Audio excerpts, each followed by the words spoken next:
Disclaimer. The following is a comedy. The views expressed in this show do not accurately represent those of the cast, crew, Hawk Studios, or anyone else involved. There was no attempt made at journalistic integrity, ethical reporting, or even basic fact-checking at any stage of this production. You will likely be less informed after watching this than you were before. Viewer discretion is advised.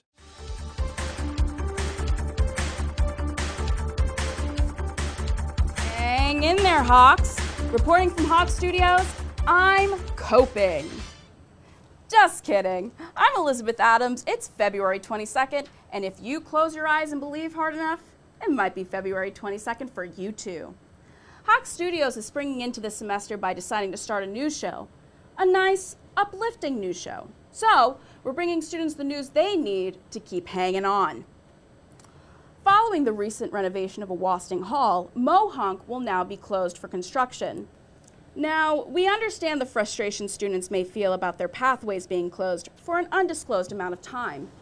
We here at Hang in There Hawks implore students to use this opportunity to find more creative and scenic routes to take on their frigid walks to morning classes. Campus has closed Peregrine Quad, the roads and paths to the Student Union building, half of the Ashokan Hall parking lot, and that spot where all the cool kids go to smoke.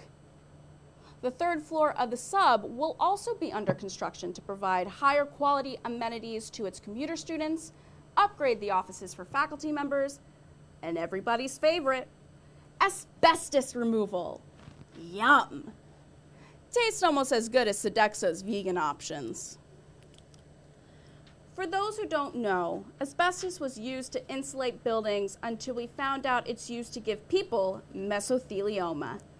Fear not, Hawks. The school is trying as best as they can to compensate. Any commuter who's contracted asbestos poisoning is guaranteed to have one parking ticket waived. In the meantime, commuters are free to access the temporary commuter lounge in the basement of Lead Hall, right next to the Elephant's Foot. Most students at New Paltz have been around during an ongoing construction project through their entire time at the school. With this semester's shutdown of Sub 100 North and the multi-purpose room, the upcoming renovation of Peregrine Dining Hall, and the myriad of construction projects yet to come, students are wondering if they'll ever be able to look out their window without seeing at least one big blue fence blocking off their beloved campus. To these students, we'd like to say, this too shall pass. But that's enough about New Paltz. What else is going on in the world? White women.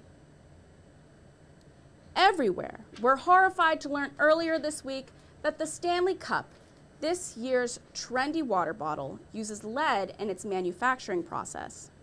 Stanley himself confirmed the allegations, explaining that none of the lead in the cup will come in contact with the user unless the cup itself is damaged. Lead poisoning symptoms include headaches, stomach issues, and buying a Stanley Cup.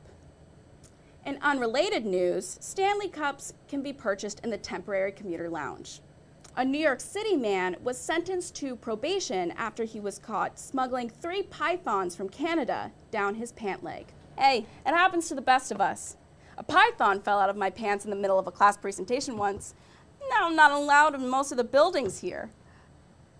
Also in New York City, a subway cello performer was assaulted by a woman who bashed him in the head with his own water bottle. Lucky for him, he'll be better off than anyone with a Stanley Cup. Breaking news has just entered the studio, as NASA has landed on the moon for the first time in 50 years. The lunar lander Odysseus has just touched down about an hour before we started filming. Yeah, right. I have way too many trust issues to believe in another moon landing. Fool me once, shame on you. Fool me twice? No, I'm ahead of their sick game. I know the moon is fake, the whole thing. They don't want you to know about the firmament. And another thing, Groundhog Day just passed and it looks like we'll be having an early spring this year. Get ready to hang up those jackets and enjoy the great outdoors. Groundhog Punxsutawney Phil, however, finds himself in hot water after a recent interview about the event. Quote, "No shit, assholes. You think we're getting an early spring because of a shadow? This is what happens when the brain dead corporate elite decides a couple extra pennies on their hoard of gold is worth boiling the planet alive. That dumb bitch, Taylor Swift, released 138 tons of CO2 just banging Travis Kelce this year. And you bipedal bastards sent her to the Super Bowl. Even I know we're all gonna die, and I'm a goddamn groundhog. Damn. Sounds like he's not doing all too well. That's all for now. Remember to stay calm, drink lots of water, and hang in there, Hawks.